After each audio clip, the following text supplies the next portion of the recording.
Hello everyone, कैसे हैं आप लोग। आज हम अपना चैप्टर थर्ड क्लास 7 का जो हिंदी ग्रामर है संधि उसे कंटिन्यू करने वाले हैं। अब आप ध्यान से सुने। पहली वीडियो में हम लोगों ने जो है दीर्घ संधि और गुण संधि को जान लिया है और अब हम वृद्धि संधि को पढ़ने वाले हैं। आइए हम लोग स्टार्ट करते हैं। वृद्धि संधि, ये स्वर संधि के ही भेद पढ़ रहे हैं अभी हम लोग, ठीक है। क्योंकि पहले वीडियो में हमने देखा है कि संधि के जो है 3 भेद है मुख्य है। उसके बाद अब हम लोग इसी को ही कंटिन्यू करें स्वर संधि को, ठीक है। वृद्धि संधि, वृद्धि स्वर को स्वर 2 कहे गए हैं, जैसे ए, आई और औ, ठीक है। पहले हम लोगों ने छोटा ए और औ को माना है, ओ को। अब यहाँ वृद्धि मतलब आप पहले जान लो ना कि वृद्धि मीन्स क्या होता है, बढ़ना, बढ़ोतरी हो रही है। तो हम लोग इस ट्रिक से भी इसको पहचान सकते हैं, भी मैं आपको आगे बताऊंगी। पहले हम थोड़ा सा एग्जाम्पल्स देख लेते हैं। आ के बाद ए आई स्वर आने पर दोनों में मेल हो, मेल से आई होगा, और ओ औ आए तो औ होगा। इस तरह यानी यहाँ पे आई और औ वाले ही इसमें उदाहरण होंगे। देखो अ प्लस ए यानी बड़ा ए बन गया है। जैसे मम प्लस एव, तो मम में अ का साउंड आ रहा है और ए में ए है, तो अ और ए मिलके ए बन गया, जैसे ममेव, ठीक है। इस तरह ये इसके उदाहरण हम देखेंगे। अब हम देख रहे हैं जलोद। देखो जल में भी अ का साउंड आ रहा है और ओध में भी ओ है, तो अ और ओ मिलके औ बन गया है। तो इस तरह ही हमारे हो गए जलोद। अब हम एक और इम्पोर्टेंट एग्जाम्पल देखो महर्षि वाला देखते हैं, जो हमेशा मोस्टली एग्जाम्स में आते हैं आपके। महा प्लस ऐश्वर्य, तो यहाँ महा आ का साउंड आ रहा है, बड़ा आ और ए, तो यहाँ बड़ा आ और बड़ा ए मिलके क्या बन गया, आई, ठीक है।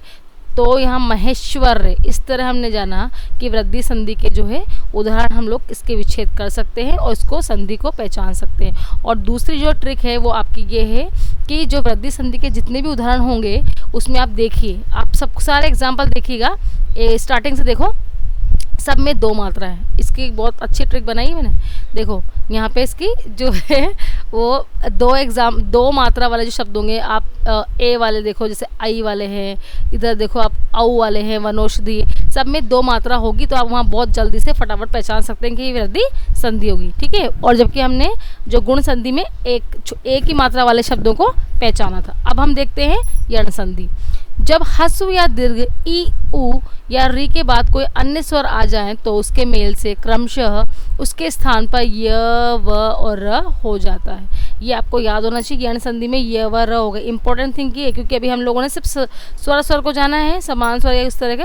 अभी हम लोग यहाँ पे देख रहे हैं कि यण संधि में जो है य, व, र होता है। जैसे हम देखेंगे कि यद्यपि लिखा है एक शब्द, उसके जब हमने टुकड़े किए तो यदि प्लस अपि बना है, तो यदि ई की साउंड आ रहा है, ठीक है, छोटी आ गया, और प्लस अ, तो यहाँ ई और अ मिलके य बन गया, तो यद्यपि, ठीक है। ये इस तरह हम लोग इसको जानेंगे। अब नेक्स्ट वन देखो, ई हम देखते हैं देवर्पण देखते हैं, तो देवी इसमें बड़ी ई है और अर्पण में अ है, तो ई और अ मिलके ये बना, ये भी हमारा देव्यर्पण हो गया है। अब इसको हम लोग अब एक और दूसरे इसके एग्जाम्पल देखते हैं।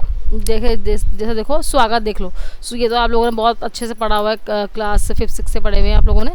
सु प्लस आगत, ठीक है, तो यहाँ पे सु ऊ की मात्रा आ रही है, ऊ का साउंड आ रहा है, और आ, तो ऊ और आ मिलके वा बनता है, तो स्वागत। इस तरह हम लोगों ने शब्द को जाना है। अब मात्रा आज्ञा देखो, मात्र में री प्लस आ है तो आज्ञा, इस तरह मात्रा आज्ञा ही शब्द बना है। पितृवंश में देखो पितृंश, पितृ में भी अ प्लस अंग, तो यहाँ पे र बना है। तो इस तरह हम लोगों ने यण संधि को जाना है। इसमें भी आपके असमान स्वर ही हैं, देखो यहाँ पर भी ई अ, ये आपको य व र ल याद होना है कि य कैसे बनेगा, व कैसे बनेगा और र कैसे बनेगा। ये य व र ल करके जो भी शब्द बनेंगे वो सारे आपके यण संधि में आते हैं। और एक और मेरी जो बनाई हुई ट्रिक है वो ध्यान दो उस पर।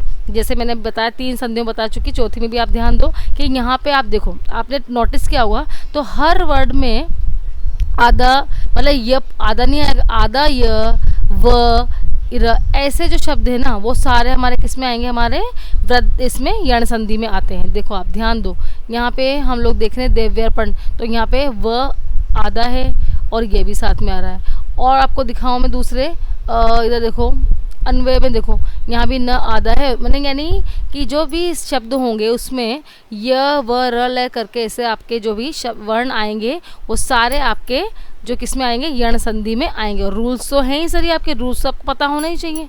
ऐसे थोड़ी सारा ट्रिक से पढ़ लेंगे आप, रूल्स भी आपको पता होना चाहिए और शॉर्ट ट्रिक भी आपको पता होना चाहिए, क्योंकि अब जब आप एग्जाम्पल सोल्व करोगे तभी आपको ये चीज़ आएगी। ऐसा नहीं कि आपको रट लिया, हमने इसको पढ़ लिया तो हमको आने वाला है। अभी मैं आपको प्रैक्टिस करवा रही हूँ, जब आपको प्रैक्टिस के लिए क्वेश्चंस मिलेंगे तब आप इनको करिएगा। अब हम पढ़ रहे हैं लास्ट हमारी स्वर संधि का अयादी संधि, ठीक है।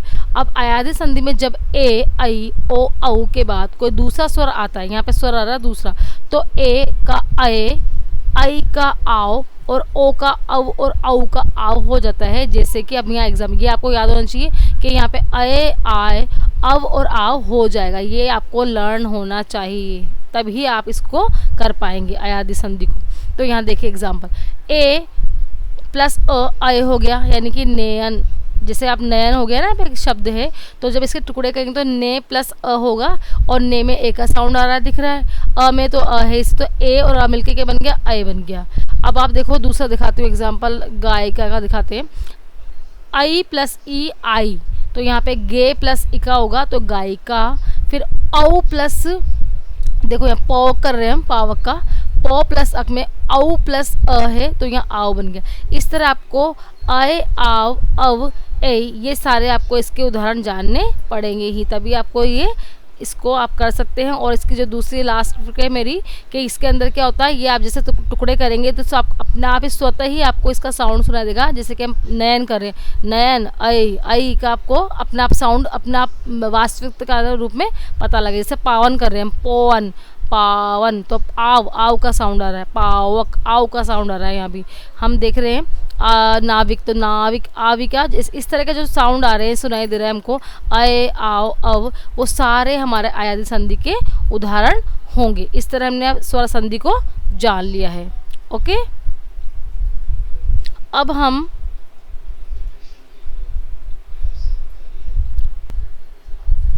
पढ़ रहे हैं व्यंजन संधि, जो हमारा संधि का दूसरा भेद है। व्यंजन संधि, एक व्यंजन का मेल दूसरे व्यंजन या स्वर से होने पर जो विकार आता है उसे व्यंजन संधि कहते हैं। जैसे हम एग्जांपल देखेंगे, सज्जन एक शब्द है, सत, तो यहाँ जब इसको टुकड़े करें तो अब आप तो सोच रहे होंगे सज्जन तो जय आना चाहिए, त क्यों आ गया, सज और फिर जन। तो पहली बात तो आपको पता होना चाहिए, हम टुकड़े करते हैं ना किसी भी शब्द के, तो वो ना सार्थक होना चाहिए, यानी कि उनका अर्थ सहित उनके उसके जो टुकड़े होने चाहिए। ऐसे नहीं मर्जी से अपन ने कुछ भी टुकड़ा कर लिया है। अब यहाँ सज्जन, तो यहाँ सज और जन करेंगे तो जन का तो ठीक है अर्थ निकल रहा है, कि सज का कोई अर्थ नहीं निकल रहा है, मतलब इसके अकॉर्डिंग। तो यहाँ पे इसलिए जब हम के रूल्स जानेंगे कि यहाँ पे ज है जो त में बदल जाता है, तभी हम इसको पता कर सकते हैं, पहचान सकते हैं कि व्यंजन संधि का उदाहरण है। अब देखो दूसरा एग्जाम है षडानन, षड़ा लिख रहा है, ड है, तो आप ये सोच रहे हैं कि इसके जब टुकड़े करें तो ट का साउंड आ रहा है, षट प्लस आनंद क्यों हुआ, षड़ा, षड प्लस आनंद होना चाहिए था यहाँ। तो यहाँ पे क्या है कि जो है ड है ना वो ट में बदल जाता है। तो ये रूल्स आपको जानने होंगे, तभी आप इसको पहचान पाएंगे कि ये व्यंजन संधि का उदाहरण है। अब हम देखते हैं रूल्स, देखते हैं, ठीक है, नियम देखेंगे। व्यंजन संधि के मुख्य नियम इस प्रकार हैं, जैसे देखो, किसी वर्ग के पहले वर्ण में क, च, ट, त, प का मेल किसी स्वर या उसी वर्ग के तीसरे चौथे वर्ण, या वर्ण भी आपको पता होना चाहिए। जैसे आपको अ से ज्ञातपुरी जो अल्फा वर्ण वाला पता होगा तभी आपको पता चलेगा तीसरा वर्ण कौन सा है, चौथा वर्ण कौन सा है। अथवा य, र, ल, व में से किसी वर्ण से हो तो वह वर्ग का पहला वर्ण तीसरे वर्ण में परिवर्तित हो जाता है। ये रूल्स आप जब जानेंगे तभी आपको पता होगा कि इसमें व्यंजन संधि है या फिर विसर्ग संधि। अब देखो यहाँ पे बता रही हूँ मैं आपको एग्जाम्पल से। यहाँ पे एक शब्द है दिगंबर, ठीक है, तो यहाँ पे दिगंबर में ग होना चाहिए, लेकिन यहाँ पे आप टुकड़े करेंगे तो कैसे, देखो दिग प्लस अंबर, तो जो ग है ना वो बताया ना तीसरा वर्ण है, वो किससे बदल जा रहा है, य, र, ल में। तो यहाँ जो तीसरा वर्ण है यानी कि ग है, तो यहाँ पे वो ग किससे बदल गया है, क में बदल गया है, क में चेंज हो गया, परिवर्तित हो गया।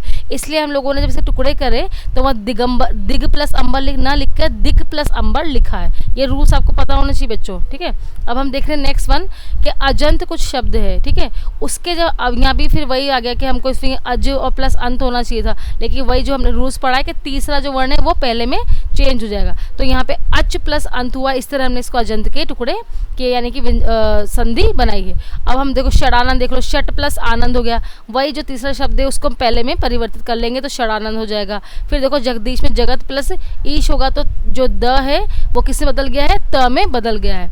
इस तरह ये इसके रूल्स हैं। अब हम और देखते हैं और क्या क्या है इसमें। सेकंड देखो, किसी वर्ग के पहले वर्ण क च ट त प का मेल पंचम वर्ण से हो। अब ये हमने क च ट प तो ये देख लिया, तो उसका पंचम वर्ण से हो तो हम लोग उसको किस तरह पहचानेंगे। देखो उसमें वाक प्लस वाड़म्ब है, ये वागम में जो शब्द है उसको हम लोगों ने किस तरह उसके विच्छेद किया और कैसे जाना है। तो वाक वही आपको जो ड है, जो यानी कि जो पंचम शब्द ड अण वाले जो आपके पंचम अक्षर है ना, उन पांचों में से भी इसमें से कैसे करेंगे, तो उन पांचों से भी जो रिलेटेड कोई भी वर्ण आएगा तो भी उसको क में बदल जाएगा, वो पहले वाले शब्द में पहले वाले वर्ण में परिवर्तित हो जाएगा। यहाँ पे देखो उन्नयन, तो यह न जो है वो भी आपका पंचम अक्षर है, वो भी आपका किसमें बदल गया है, त में बदल गया है। तो उत प्लस नयन, इस तरह इसके टुकड़े होंगे। अब ये देखो बहुत इंपॉर्टेंट वाला आपका एग्जाम्पल है षणमास, तो षट मास होगा उसका, जो अणे है क्योंकि पंचाक्षर है वो पंचाक्षर अपना जो है अणे जो है ट में बदल गया है और वो किसमें, इसलिए इसको षट प्लस मास लिखा जाएगा। अब हम देख रहे हैं थर्ड रूल कि त या द का मेल च या छ से होने पर त या द के स्थान पर च हो जाता है। ये आपको पता होना चाहिए कि त और द का मेल से च और छ से क्या बन जाएगा, वो च बन जाएगा। अब एग्जाम्पल देखो यहाँ पे जगत छाया एक था जग छाया, तो यहाँ पे जगत छाया में जो जगत लिखेंगे पूरा शब्द, जग छाया लिखेंगे तो पूरा नहीं हो पाएगा शब्द का अर्थ भी, तो इसलिए यहाँ क्या लिखा है जगत प्लस छाया। और जब हम इसको त मतलब उसमें साथ में जुड़ेगा तो अब हम इसको पहचानेंगे कि व्यंजन संधि का उदाहरण। जैसे हम सज्जन को देखो, सज्जन वाला शब्द तो आपने कई बार सुना भी होगा, तो सज्जन वाले शब्द में देखो सत्य प्लस जन यानी सत्य यानी जो सत्य का अनुसरण कर रहे हैं वो वाले, जन वैसे वाले लोग, इस तरह यहाँ सज्जन का उदाहरण हो गया है। अब हम देखते हैं कि त का मेल किसी स्वर अथवा ग घ द ढ ब भ र से होने पर त के स्थान पर द, तो त के स्थान पर क्या बन जाएगा, यहाँ पर द बन जाएगा।